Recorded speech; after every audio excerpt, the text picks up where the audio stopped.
Welcome back to another episode of the Contagious Culture Podcast. I'm your host, Kyle King, and the goal of this podcast is simple: to help you create ecosystems and environments where people thrive. Look, today I'm excited. I am really excited about this conversation. Our guest for today just got off of a much needed vacation or meditation. It's all of the things. But Chelsea, she is also known as the marketing psychologist. She's a trusted, or really she calls herself a chief trust officer, and she's helped conscious companies and entrepreneurs grow using ethical branding and non-manipulative marketing. And I remember the first time that we were talking and I was asking all of these different questions, and I was like, look, we have to stop because I have so many questions. I want us to record. And she brings 17 plus experience. She's a former marketing VP, and she's also has a master's in applied psychology from the USC. Chelsea, how you doing? I'm doing great. I am refreshed and ready to be back and talking to you. I'm fired up for this conversation. Like we were talking before we started recording. You have inspired me to go on a vacation, and not just any vacation where you need another vacation when you get back from the vacation. But could you tell me about where you just came from and why that was so important to take this trip? Yeah, I just came back from Taos, New Mexico, and I'll give an abbreviated rundown. But long story short, I started my career in fundraising, and there was a donor who had bequeathed some property in Taos. I had to do a lot of research on the area for these fundraising materials, and I just fell in love with the place. It sounded magical and beautiful, and it took 10 years, but I finally got there, and it was one of the most just grounding experiences. There's something really kind of magical about this little mountain town. So this was actually my recent trip, was my third trip there. Wow. They have a hot springs resort called Ojo Caliente, and it's an ancient hot springs that they've done a beautiful job. I mean, it is a resort, but they've really kind of held space for its indigenous roots. It's very respectful space. It's whisper only. And it's soul restoring. It's not your Mai Tai on the beach vacation. It is when you were vacation / meditation, something it really is a soul restoring type of experience, and very well known for art and artisans. And just I spent a whole day, the second day, going around the plaza, just talking to all the shop owners and learning about their creative expression. And it was wonderful. Highly recommended trip to Taos. Why is that important? Is when we think about high achievers, when we think about people in this space, whether you're in marketing, whether you're in entrepreneurship, just any field, I find that it's so challenging for us as high achievers to just take time to restore and take time to think. And we find ourselves thinking that taking time to think is unproductive. But what has this really allowed for you to understand about what's next and understand about yourself? And how important was this to you? This was the first time I had really stepped away in 2 years. Wow. I did not take my computer on this trip. Oh, wow. This is I know. real. I saw your eyebrows. I was like, I know. I was walking away from the house okay, wow. I'm going to be okay. I think so. In addition to, my long list of accolades that you read in my bio, I'm also a belonging researcher. Okay. What does that mean? So in grad school, I started doing some empirical research on the construct of belonging. So belonging is actually in Maslow's hierarchy of needs in the 60s. It gets a little bit overlooked. We've started talking more about belonging in terms of DEI and things like that. But belonging is a core human need. It's actually just as important as food and water. It just won't kill you as quickly if you don't have it. But it will, if you have a lack of belonging, it does affect your physical and mental health. Now, can you tell me, define what that would mean, though? Because I think that I'm super big in definitions and words, and I don't know if it's the former ELA teacher in me. But for somebody listening, how would you define belonging outside of just how DEI communicated? Yeah. So when I was doing my research, there's many definitions of belonging. And so part of the work was kind of distilling down what is the essence of this. And effectively, belonging is a core human need to feel connected. Now, here's where I think it's important to note. You cannot actually belong to and with others until you belong with yourself. Oh, okay. Right? Because you can't show up authentically if you don't really know who you are and what you stand for. So bringing this full circle back to like, why is it important to have these soul restoring pauses and moments? It's very easy to get detached from yourself. Right? Like how I'm a mom. I have 2 kids. Yeah. I homeschool those children. I run this business. I have friends and family and activities and all the things. Like, how quickly can we separate ourselves from all of that? Of course. And we just become this utilitarian piece of us. And so I've been talking about this trip for a while because there's moments. I have a friend of mine, we talked about putting things on a scale of 4, where like 1 is like, I'm solid, I'm rocking, I'm in the flow, I'm feeling good, I'm in my body. 2 is like, yeah, I'm good, I'm still there, little buzzy, but I'm okay. 3 is like, somebody grab the back of my shirt because I'm on the edge of the cliff. And 4 is like, I've toppled over and now I'm screaming on my way down. Right? So we do these little check-ins on occasion. And we just send a number back and forth. For me, it's very important to raise the flag when I'm at a 2. I've been pushing 3 for a minute. Yeah. I was not heeding my own advice. And when that happens, we get disconnected from ourselves. And then everything starts to compound. So for me, I can't even have the same type of rich connection with the really important people in my life when I'm at a 3, because I've disconnected from myself. Therefore, I can't show up for them in that same way. So it all starts to crumble. So this trip was trying to get me back to a 1. That's good. Are you back there? Are we good? I'm probably still at a 2. I'm not going to lie to you. I came back in and was like, oof, okay. Right back into the thick of it. But the takeaway for me this week is I might be trying to do too many things at once. I just had a conversation this morning with a friend who was talking about the glass balls versus the rubber balls. Yeah. And she was like, what's made of glass? What's made of rubber? Which rubber balls are you going to drop on the floor and they can bounce for a little bit and you can pick them back up in a minute? Exactly. And what's made of glass that you really have to hold safe right now? Yeah. So, yeah, what that's are some my of the glass balls right now? What are the glass balls that you would identify with? Oh my gosh. So personally for me right now, the big glass ball is my health. Okay. When you run that hard, that fast, you start to get some issues. Of course. So recent autoimmune diagnosis, nothing life-threatening, but things I need to pay attention to. So I actually started the Whole30 diet this week to kind of reset. My kids, like my family, my partner, and my children are a glass ball. I homeschool them, so there's no break, right? Like we're all here together. Of course. And then getting realistic about where my business falls in that. Getting challenged this morning on whether or not my business is really a glass ball or is it maybe more of like a plexiglass. Interesting. So that's where I landed. I mean, it's 9 a.m. my time, so I've done some work this morning. No, definitely. I really appreciate how you communicated so vividly the essence of belonging.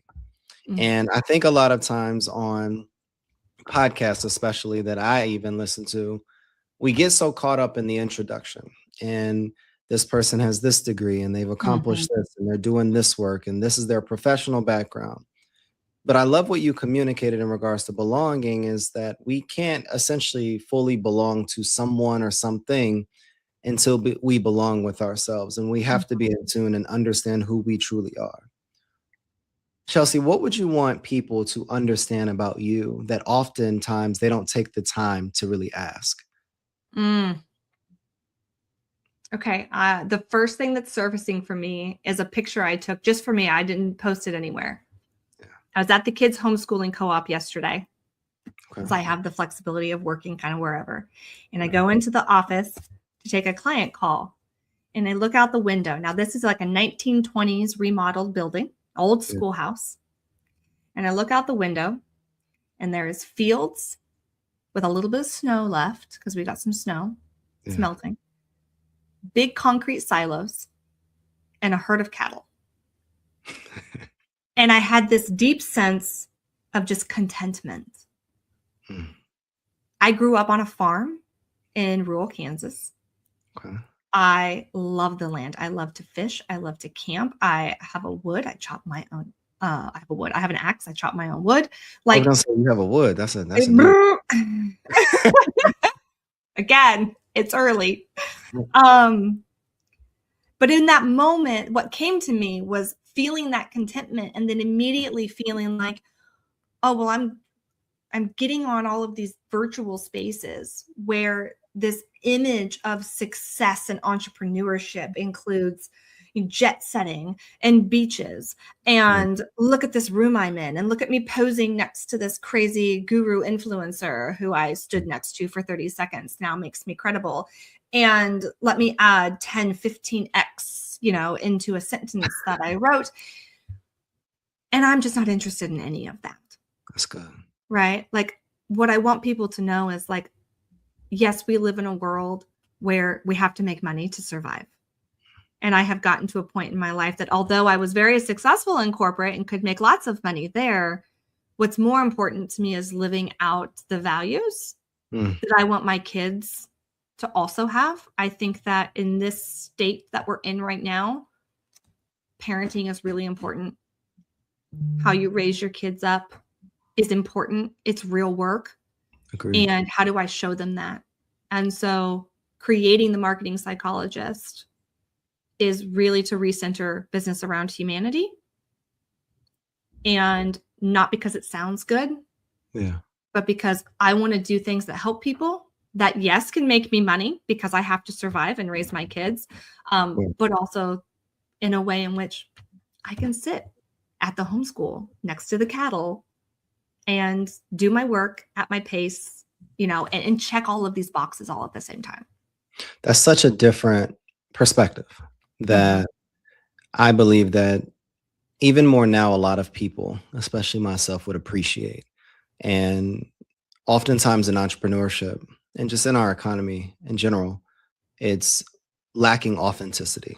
It's lacking vulnerability. It's lacking the slowing down of pace so that we can actually pay attention to the things that matter to us the most, the glass balls in this case. But you've built a company that is not just an amazing model, but it's also built in your values that you model on a day-to-day basis. How would you define, though, what the Marketing Psychologist is? What does that mean? Yeah. So the Marketing Psychologist is a through line from all of the research that exists in brain science and applied psychology, and even clinical psychology to agree, over to the acute implementation of what this looks like in business, specifically in branding and marketing. So one of the things that I found when I came out of corporate, I was an in-house for 17 years. I've worn every hat.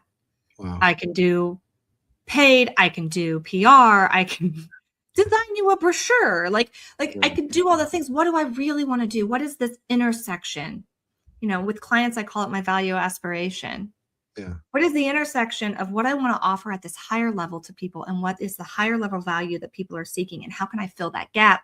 And what it came down to was I found very few professionals who were taking the science holistically, multi-layered, nuanced, and putting it into the brand positioning and the strategy across the board. It seemed to be a lot of, there's this specific study and there's specific piece, and I can use that to increase your conversions. I can use that to, enhance your lead generation, like all the different pieces. Yeah. It was all very one-sided. And to me, business is just a bunch of jargon around people working with people. Like, a brand is just a relationship. It's the representation of a relationship, and marketing is the amplification of that to others. And so that was really the foundation of it. And it's been evolving since, honestly, because different people need different things. And so the services that I offer and the way that I approach this, because the marketing psychologist is just a little baby business.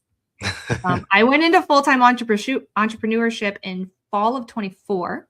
Oh, wow. Okay. And I went back and looked at when I created the brand assets for the marketing psychologist, and it was around January-ish of last year. Wow. So the marketing psychologist is actually just about a year old. You know, one of the things that I really valued on our initial conversation is that I was sharing all of these different things like creating urgency and all of these things. And you were saying that there's a line between ethical influence versus just frank manipulation. Mm-hmm. Can you talk about examples of each and how we can market better, but still be ethical in our practices? Yep, absolutely. I get this question all the time. Chelsea, isn't all marketing manipulative? Good question, because marketing is designed to be persuasive, right? I'm a big fan of Dr. Robert Cialdini's work, and he started an institute called the Cialdini Institute.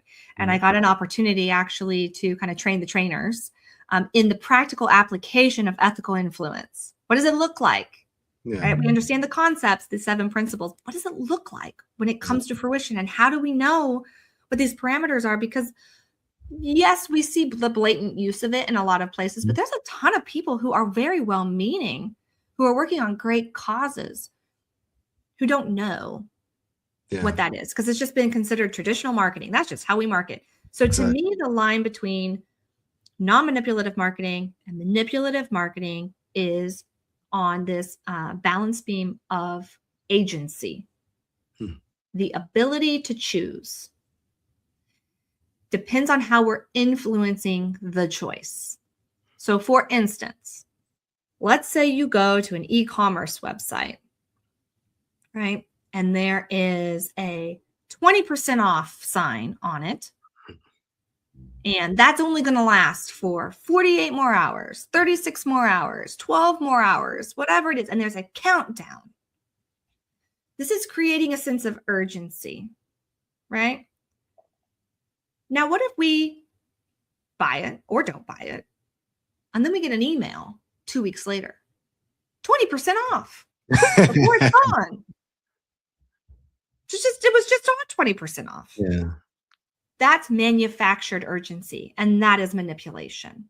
Okay.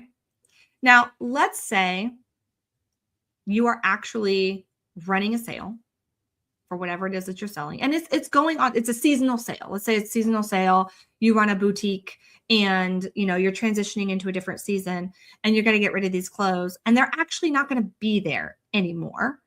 And so you're going to run a sale to try to get people to buy them, right? But that sale is going to end, and it's for that specific reason.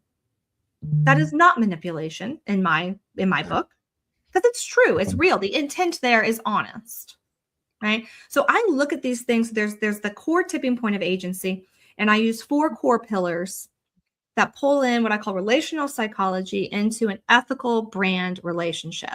So if you remember, I said brands are relationships. They're 2 ways, right?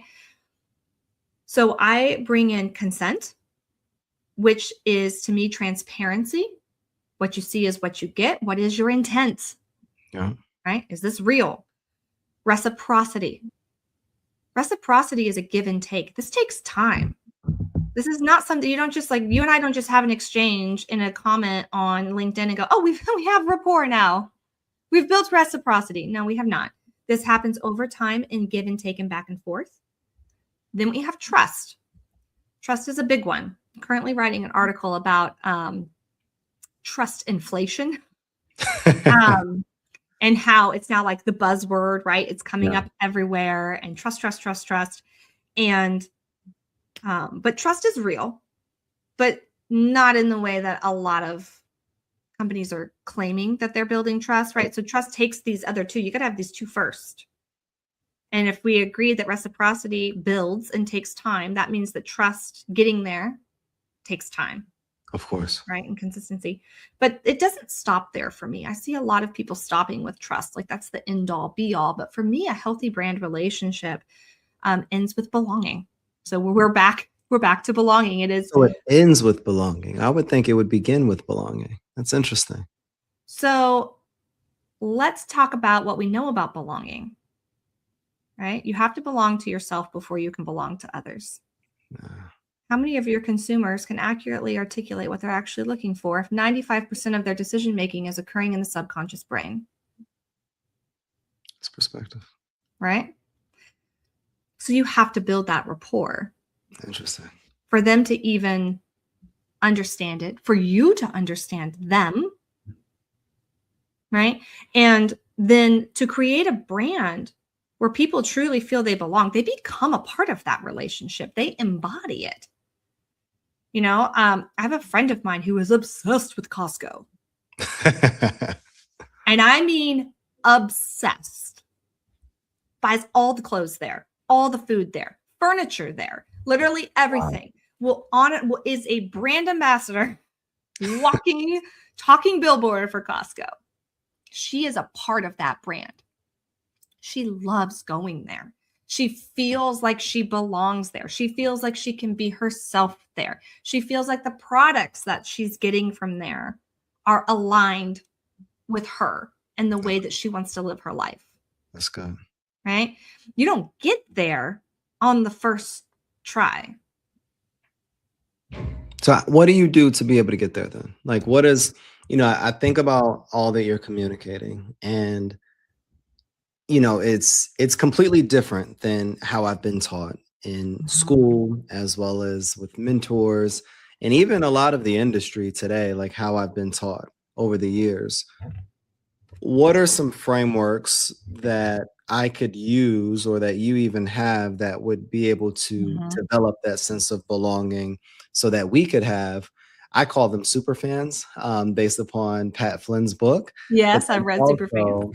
But also, like, so that we get them to being at a point where they feel like they belong here within our companies. So we know that belonging starts with the self, and that belonging is a core human need.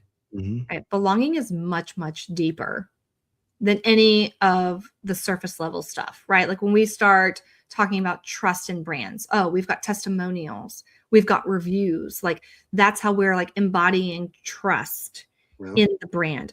What does that look like for belonging? And yes, super fan is actually, it's a good indication. Like when I say like, oh, there's an ambassador, like, yes, you're a super fan of it.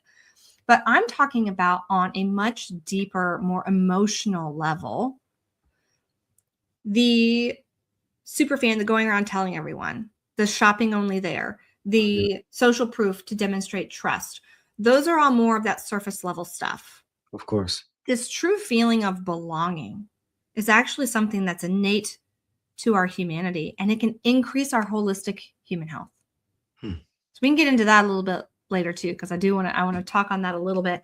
But to your question on framework, so I have it's a belong framework. It's a one-pager. It doesn't guide you to anything. It's basically just an insight into like how I see these things, which we've talked a lot about. Of course. However, one of the big things that I do, actually just did one this morning, I call value aspiration identification. Okay, so we all know the concept of value proposition for the most part. Yeah. That's one-sided. That's what a company is offering you, right? Okay. If I believe that everything's a relationship, and I believe that people are just doing business with, like, business is just people working with people, where's the other side? Okay, so we're going to go shout from the mountaintops. Like most marketing addresses the 5%. I said 95% subconscious. Most of it addresses the 5%. The 5% is the pain point. It's the discomfort someone feels. And I'm just going to push on this as much as possible until they buy. I don't know about you, but that sounds pretty effed up to me. Like, no, thank you. Yeah. So when we look at building this out, what I've done to start with is create this value aspiration. Right? So on one side of the Venn diagram, we have the company. And then on one side, we have the consumer. And then you've got your little overlap. Of course. I'm going to come over to the consumer to add a little bit more depth here, because there was a study conducted where they asked in a survey a bunch of people why they bought a pair of jeans. And they got answers that were, oh, I liked the cut, I liked the color, the price was right, this, that, and the other. Well, when they did in-depth interviews and a technique called laddering, so laddering interviewing helps you kind of get deeper into the subconscious motivators of things. Of course. What they find is like, yeah, sure, all those attributes helped, but they felt like the higher version of themselves wearing the jeans. Okay. So let's talk about the higher value seeking, the value aspiration of the consumer. Then we come back to the company and we're like, well, what is the higher value that the company is offering? Right. So this morning I did this with someone, and she was like, I build websites, I do brand ID, but I also kind of do strategy, and I don't really know how to put this all together. And I work with a bunch of different people. Okay, well, what are you actually giving them? Like when we ask them questions and we got to like, oh, well, you're giving them clarity. She's like, they come in and they want a website, and then we realize like, you don't actually need a website. Yeah. You have this problem, but you don't actually like have people coming in cold. So you need like a deck and a really good messaging strategy for what you're saying. She's like, so that's clarity, great. Yeah. Clarity's good. Got it. Okay, but let's go higher. What is their life like? How are you changing their life? How are by doing that? What is dinner time like for them? What is their sleep like for them? What's on their mind at the gym? Are they getting to go to the gym? And come back to the higher value seeking of the consumer. And she goes, no, honestly, she said something about them being re-energized. I'm like, okay, let's talk about that, right? So we dig in there. And then she goes, I just think that I give them relief. Boom. Let's pause. This is going to be, I think it's reflected, but I'm going to hold up this book. You can't really see it. Brene Brown's Atlas of the Heart. Yep. Let me just add a disclaimer. I know that there's some conversations going online right now about Brene Brown. So I'm going to just acknowledge the fact that this text I use because it analyzes the 84, 86 emotions. Okay. There's no narrative in it. It's a research book that categorizes emotions based off of research. In today's day and age with things happening, I think it's important to note when you're using them as reference material. However, okay, she said relief. Okay, so light bulb goes off.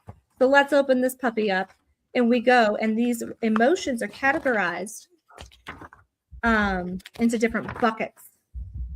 And if you go find relief, it's in number 11. Places we go when life is good. Okay, so then I go to page 202 or whatever it is, and I go look up relief, and I say, okay, I'm going to read this back to you, and I want you to tell me if you think this is the way that your clients feel. And where we land is, pardon my flipping here, feeling tension leaving the body and being able to breathe more easily, thoughts of the worst being over and being safe for the moment, resting and wanting to get on to something else. Interesting. You know what she told me earlier in that conversation? She said most of these people are entrepreneurs and small business owners, and they wanted to do it themselves. They couldn't get it done. And honestly, it's like once they have it, they feel like they can up level. They can move on to something else, right? So once you have that value aspiration intersection, that's what she's offering. That's what they're seeking. Now she can go reverse engineer. Okay, what's your value ladder? What are the 3 different ways that you can offer relief through your services? Now we can take that relief and we can anchor all of your messaging in it so that when people are receiving it, you're being mirrored. Like Jay Abraham says, if you can define the problem better than the person with the problem, they'll assume you have the solution. Exactly. Right?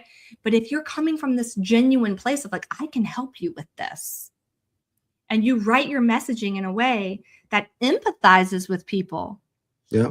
Right? It all hits the limbic system before the prefrontal cortex. We are feeling before we are thinking, even if it's mere milliseconds. So think about if you receive messaging that actually calms your nervous system because it's grounded and reflecting exactly what you're feeling. Right? And then the subconscious is paving these synapses because it's going, oof, yes, that's me. You're creating a brand relationship to where even if that's the first time they saw it, you add a little repetition, pain point gets bigger. Guess where the brain is going to go? Right down that paved neural pathway to an easy answer that feels safe. So there's a lot of science in marketing that I haven't even realized. When you think about this, somebody listening in is like, oh my gosh, I can tell that she has a degree in this field. What is the first step though? Like, let's say that I'm a nonprofit organization that wants to get in front of donors. Like, what do I do? Because I do find that, and you understand this work as well, that there's a lot of nonprofits that do not do a effective job marketing. They're just communicating impact. They're saying, pick me, donate. But there's not really a science behind really being able to do this work, really scale this work. So how would you approach a organization that's mission driven to be able to apply some of the steps that you talk about? Step number one is usually, let's stop thinking about us, which gets hard because in nonprofit work, people are dedicating their lives to this cause, right? But we still have to stop thinking about us. And we got to go think about the donor. And my question would be, who is your donor aspiring to be? As a human being. Interesting. As a person. Right? And as you come up with those answers, there will be different ones.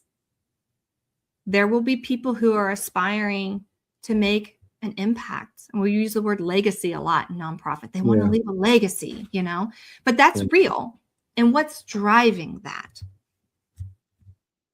You're also going to have people who are donors because they get a tax break. Yeah, that's fair. There's nothing wrong with that. But you got to hold space because the person who wants to leave a legacy also probably is savvy. I mean, if you're talking to someone who has the capacity to donate large sums of money, they're smart. Yeah. Cool. Great. We're not going to shame you for that. But if you're higher value seeking, who you're trying to become is more anchored in something that's beyond them. They're truly someone who is trying to improve the world versus the donor who's like, okay, well, I know I have to give away X amount of dollars in order to hit whatever. Yeah. Okay, those are two separate headspaces, even though if they both receive the same thing, like the same legal tax reward or whatever. Yeah. And there's probably others in there too, depending on what your organization is, what you're raising money for. Right? By pausing because I'm trying to figure out what there's a vulnerability line on like what's appropriate to share and what's not. Some of my causes that I give to are because I experience things in my life that these organizations help survivors of. Yeah. Right. So for me, it is my version of I can only mother so many people. I can only mentor so many people. I physically can only do so many things. So to me, my money is a conduit to expanding my values and what I want to do. So let's use me as an example to make it easy. So let's say I'm a donor and I think my initial reason would be because I really want to leave an impact. I want to leave a legacy. I want to be remembered for something. I want to be able to provide a pathway for people that are less fortunate, people that didn't have the parents or the setup or the circumstances that I had. I want to really be able to help those students and children have opportunity. Like, what would be next? So then what comes next is so we're going to go back to the other side. So that's what you want to do, right? How does that nonprofit, that organization offer a path to that? Oftentimes that seems very clear. Well, we give money to those people that you want to help. That's interesting. So what that would look like, and this is very interesting conversation being on the other side. What that would look like for me is it's not about money then. It's I find that when I'm immersed and involved in something, I feel more directly impactful. Where mentoring young women and men, being able to teach young Mm-hmm. women and men, being able to invite them in and expose them to other opportunities, being able to be a part of something, that is much more important than just me stroking a check every month. So are we talking about donating money or donating time? So I think what I see is that a lot of organizations lead with money. Mm-hmm. But what I find that they don't realize is that with me donating my time, it will then help me feel even more motivated and inspired to donate more money so that I can be able to produce what I'm producing by being able to give more time. Gotcha. So you're talking about the pathway into the organization actually starting with donating time and presence over money. Yes. Yeah. Which, when we talk about building reciprocity, trust, and belonging, I think that's a very fast way to get there. Interesting.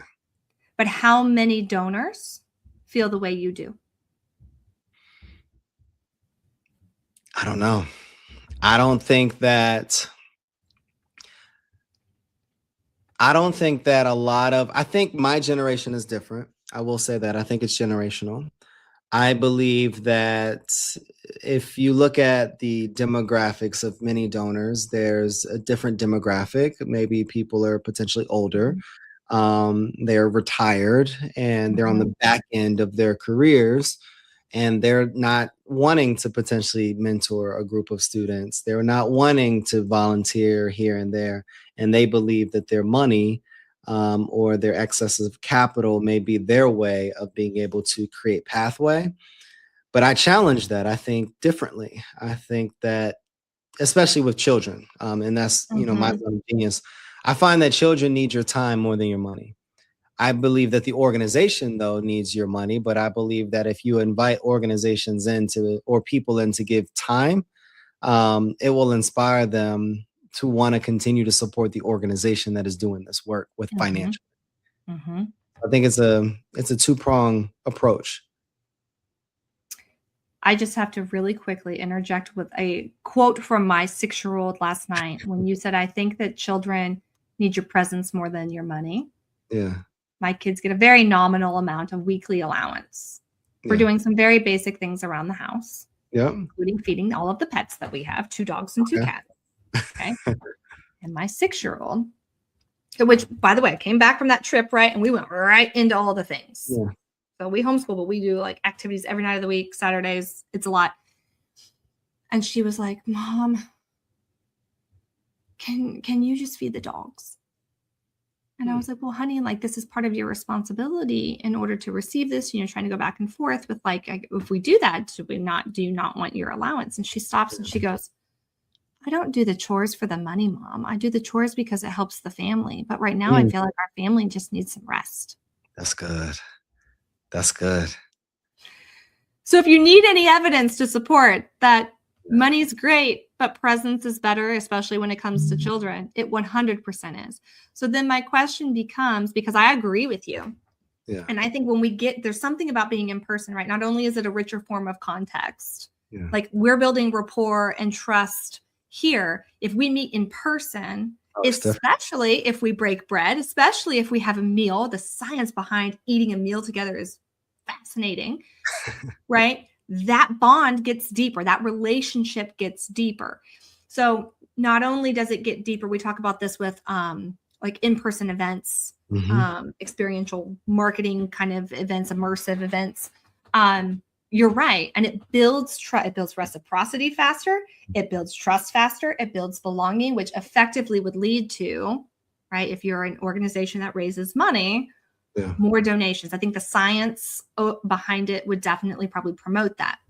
But let's talk about the people who have that much money, who are retired, who maybe not just don't want to, but don't have the same accessibility to, Yeah. right?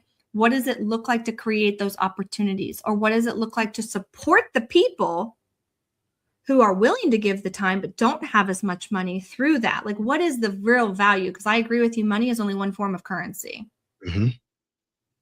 So is it possible for larger donations to fund paid volunteer activities for younger people to come in to spend the time with the kids, because a lot of the generation right now, a working generation, you can't afford, to be honest, I don't know how a lot of people are even affording it. And I don't think they are. Like, our economy is not in a good place. Yeah. You know, you take an hourly worker or someone who has very limited PTO and ask them to come volunteer for a day, they're most likely making a financial commitment. Is there a way to have paid volunteer opportunities That's good that offset that, so the people who have the money are still able to give the money and you can get the presents? That's right. Good. But then how do you bring it back? Right. We want to make sure that the people who gave the money still feel that personal connection. Right. If there's somebody, how long does all of these people are on phones? Are we taking a quick video? You know, are we, hey, I'm here. You probably can't show the child because they're under the age of 18, but like, hey, my name is so-and-so, and I am here today because you gave money. Thank you so much. We're going to go play this. We're going to go play a game of checkers. We're going to go to the park. We're going to do whatever. And that's where that reciprocity comes in. Mm-hmm, exactly. It's interesting that you say it. And as you explain, I'm starting to see your framework in real time, and how it's a relationship developed. It's like, all right, I may have developed or given money or donated money, but what am I doing on the other side of the receiving side that is going to show you that I appreciate you? That is, even if you can't come to our establishment, I'm going to communicate, or I'm going to build this rapport with you virtually or in person, or however I do this. When you think about the leader that's listening in, what is 1 to 2 things that they can do right now that will start to increase their conversions, that will start to build and develop that relationship, that they can start implementing in their marketing strategies, or implementing within their business practices starting tomorrow? Goodness, what a question to ask somebody on the fly. Gosh, 1 to 2 things. The first thing is always going to come back to the headspace of the audience. Okay. Take 10, 15 minutes and ask your people. In organizations, especially larger ones, the leader, unfortunately, is honestly the one who ends up the furthest away from being able to empathize with the audience. I agree. They're living in a different world. Yeah. You could do a quick survey for your staff. You could, if you have a staff meeting, take some time and say, what do we think our donors are actually trying to become as people? What is motivating them at an emotional level to engage with our organization? Then take a quick look at what you have in place and see if it's in alignment. That's good. Right?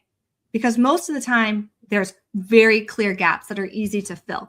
The thing that I want to add is I am not a magic bullet marketer. I don't believe that good things come easy or fast. Yeah. I have had clients who've had very quick wins. But if you're looking at, what's that? It takes time. It does. Building a relationship takes time. If I go on a second date with someone and I propose, they're going to post me in like a lunatic's Facebook group somewhere. 100%. Right? And I'm going to talk about you. Here. What's that? I'm going to talk about you too on here too, if that happened. Like I was exactly. It's going to take time. Yeah. But if you do it the right way, the data is indisputable. 306% increase in lifetime customer value. Wow. If you build an engaged audience, which to me and my terms is you're building a belong brand, right? You can increase your profit margins up to 30% before anyone will balk if you have built trust into the brand relationship. Somebody hires you tomorrow, Chelsea. What does that engagement look like? What does working with Chelsea look like?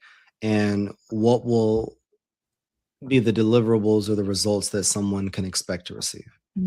So you can't really see. You can kind of see. There's a couch behind me.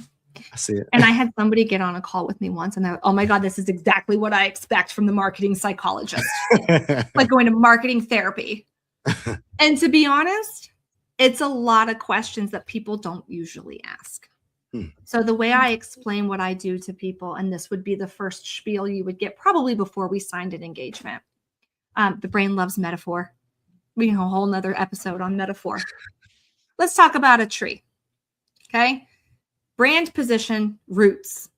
Keep it firm, right? You want those roots deep and strong, but people don't usually see it. You know it's there, but you're not seeing it. Okay.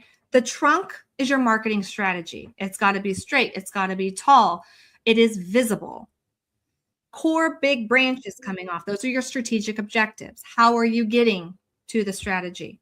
From there, you have all the little twigs, right? You have leaves, and you might even have some fruit. Those are all your deliverables and your tactics. This includes things like your website, your email, your social media, your direct mailers.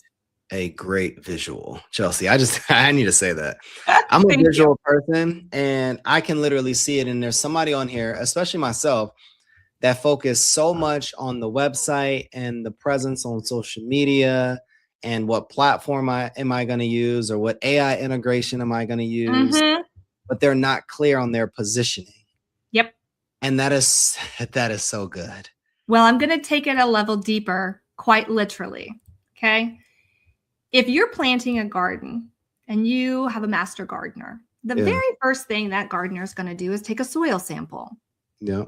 And they're going to go, is there enough nitrogen here? Is it too sandy? Is there too, what do we need to do to the soil before we even plant the darn thing? That's where I start, is the soil. Value aspiration, emotional resonance, psychological obstacles. All of those things are the soil. We make sure you're planting your tree in a fertile, rich place. So as we do and we build that brand positioning, it actually has a standing chance. What are some of those questions that you ask? I'm interested. Like, what are some of these questions, even if it's one or two, that you're asking in these conversations that even I could probably reflect on in my own brand? So the first one I usually ask is, what do you offer? Okay. Right? That's an easy one. Easy one. People will give me services. They'll give me products.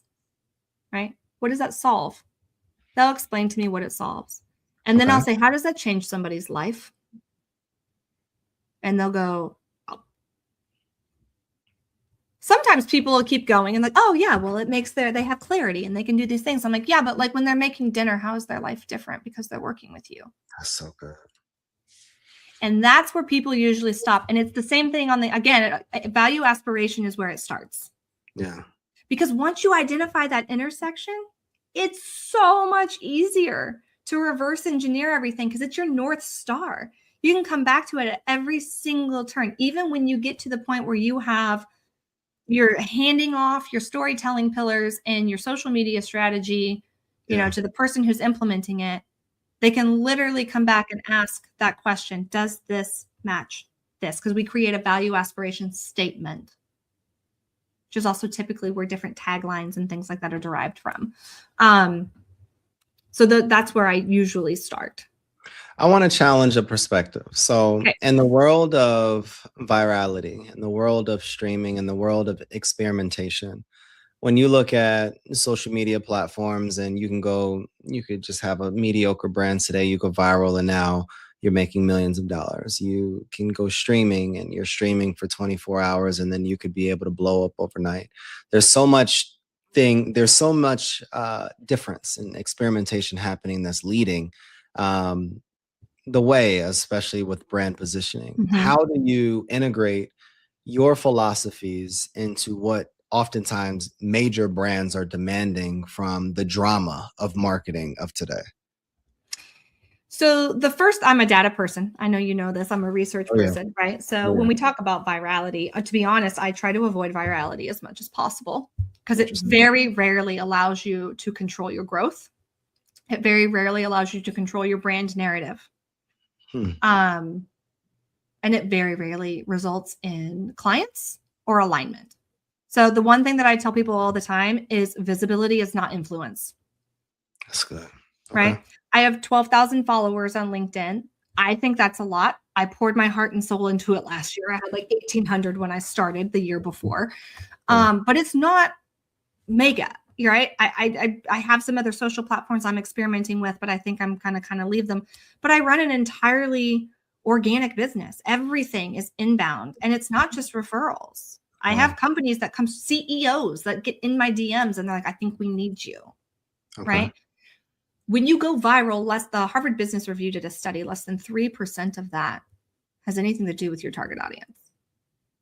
3%. Virality is less than 3%. Virality is superficial, right? I've gone viral several times, and let me tell you, none of them are when I'm talking about the core of my brand, who I am, and the value I offer. Interesting. It's I do agree with usually that. some one-off thing my kid says that's either deeply profound or hilarious, Yeah. or complaining about the system as it is, because we can all feel that.